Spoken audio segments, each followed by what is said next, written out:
Gracias, señora presidenta. A pocos días del 19 de junio y a modo de homenaje, queremos recordar en este recinto ciertos aspectos de la época del nacimiento de José Gervasio Artigas.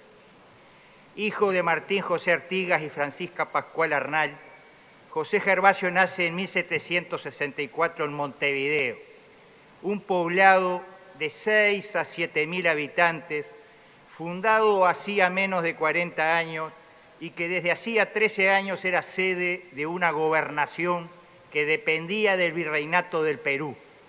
Es decir, Artigas nació oriental, rioplatense, peruano y español de Indias. Hacía pocos años había finalizado la sangrienta guerra guaranítica que provocó el desbande de miles de indios misioneros y muchos de ellos vinieron a la banda oriental, constituyendo el elemento indígena principal, mucho más numeroso que los charrúas, que vivirá en nuestra campaña en la época de Artigas. Son, por otra parte, los que bautizaron con sus palabras guaraníes una infinidad de accidentes geográficos, incluyendo el propio nombre del país.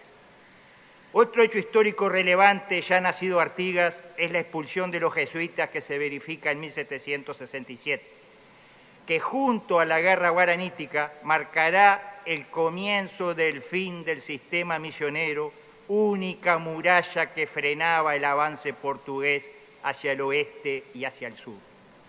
La creación del Virreinato del Río de la Plata y la firma del Tratado de San Ildefonso, cuando Artigas tenía 12 y 13 años respectivamente, van a darle al futuro caudillo la noción del espacio geográfico en el que transcurre su vida. Será la patria que Artigas nunca quiso dividir y que incluía a los actuales Argentina, Bolivia, Paraguay, Uruguay y parte de Río Grande do Sul. El Montevideo que lo vio nacer siempre había tenido en su gobierno, es decir, en su cabildo, y en su defensa, es decir, en sus milicias, a un Artigas. La brillante figura de José Gervasio opacó en cierta forma la de su padre Martín José y la de su abuelo Juan Antonio, que no por eso dejaron de ser personajes destacados en la sociedad de la época. Sus vidas estuvieron caracterizadas por su extrema austeridad. Despreciaban el dinero y la vida lujosa. Los abuelos, los padres, los tíos de José Gervasio Artigas, todos pertenecieron a la orden terciaria de los franciscanos, que implicaba asistencia a los pobres y enfermos, siendo su padre el limosnero de la orden, en contacto permanente con los más necesitados.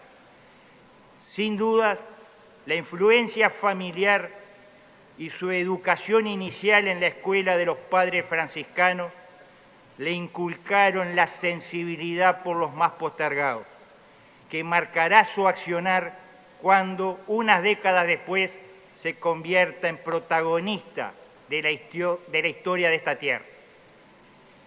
Pensamos que las ideas de quienes forjaron nuestra patria a menudo nos iluminan el camino para enfrentar los desafíos del presente.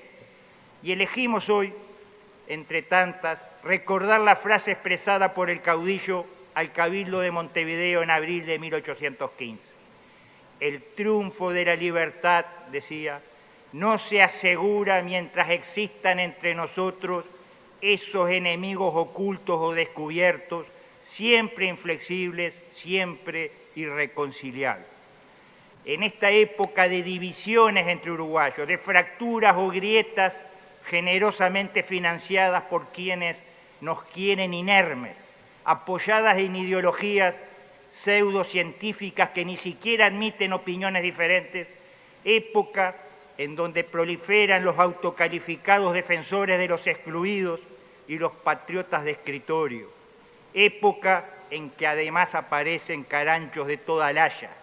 Creemos importante recordar que ya el prócer hace 2 siglos nos prevenía contra esos enemigos irreconciliables, incapaces de un gesto de grandeza que busque en la unidad de los uruguayos la fortaleza necesaria para sortear los más difíciles obstáculos. Muchas gracias, señora Presidente. Quiero que estas palabras sean remitidas a Presidencia de la República, al Ministerio de Educación y Cultura, al Ministerio de Defensa Nacional y al Ministerio del Interior.